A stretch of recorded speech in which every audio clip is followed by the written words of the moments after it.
Right, okay, so this is how we left it last video. Now, just say out of interest you want this sphere to go back to the centre. If you take a look here at the channel box, you've got all these numbers. Now, when you create an object, so let me just create this cylinder here, you can see everything is 0 and the scale is 1. I'm just going to delete it. So if we click the sphere and then click drag all the way down and stop here, we've got the translates and the rotate selected. Press 0 and then enter, because now everything is 0 and it goes back to the center of the scene. So there you have it. So now I just want to talk about component selection, because it's very important when you're modeling in Maya, is to understand the components, what they are and what they do. So if you right click over the object, you've got edge, vertex and face. They're the three main ones. You've also got vertex face, which is just a display. It just shows you the faces. That's all it does. And then you can go back to object mode, which is what we would do in last video, where we were just selecting the object. But we want to select components. So if we go to edge, now the first thing you'll notice is that the sphere has turned blue, and now you can select the edge. You see, I have an edge selected, and look what happens if I move the manipulator. It moves the edge. So now I'm doing some basic modeling. You see, I'm going to select that edge, go up and down on it, or move it forward. So I'm doing Control Z just to undo my actions. So okay, so it's the same with vertex, and you can see these purple little square dots, and you can select one and you can just pull it out. There we go. So vertex. And then finally face, so you select the face and you can manipulate it as well. There you go. Alright, so there you go, component selections. Now let's just go a bit more in depth with it. So for example, I want to select more than one face.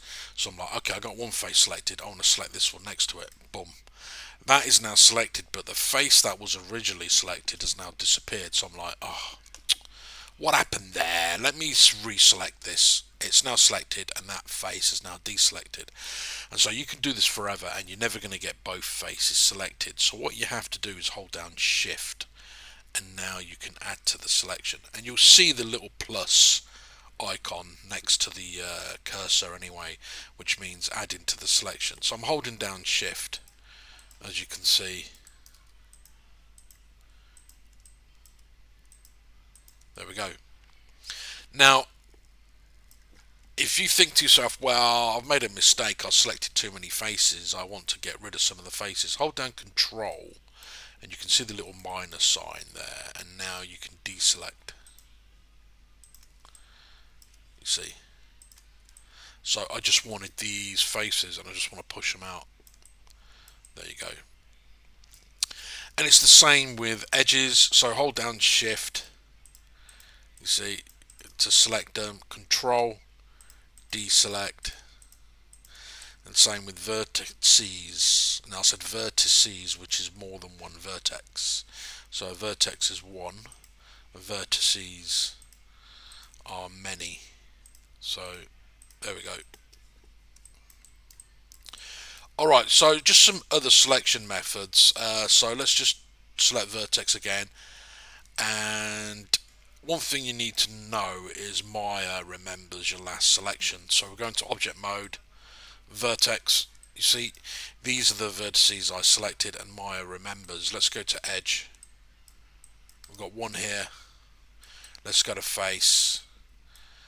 We've got these 8 faces that we selected previously that Maya remembers. If you want to clear out the memory and you don't want Maya to remember these faces, or you want to deselect everything, just hold down Control and then click off the model and drag, and it deselects everything.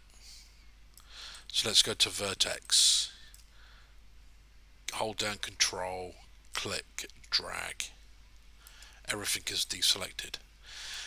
Now the same can be said for if you want to select a bunch of vertices, or any other component for that matter, in one go. So click drag. Now I'm not holding down shift, I'm not holding down control, it's just click, drag, and look what happens.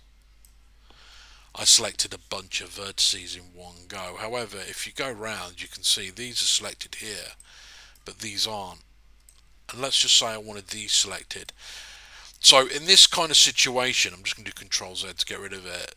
Sometimes it's best to go into one of these views, like front or side view. Let's do the front view. And because it's straight, it gives us a straight view. You can click and drag and say we want these vertices selected. So when we go back in the perspective view, we have a perfect selection. There we go. And so that's the basics of component selection. So practice that, get the hang of it, and I'll see you next video.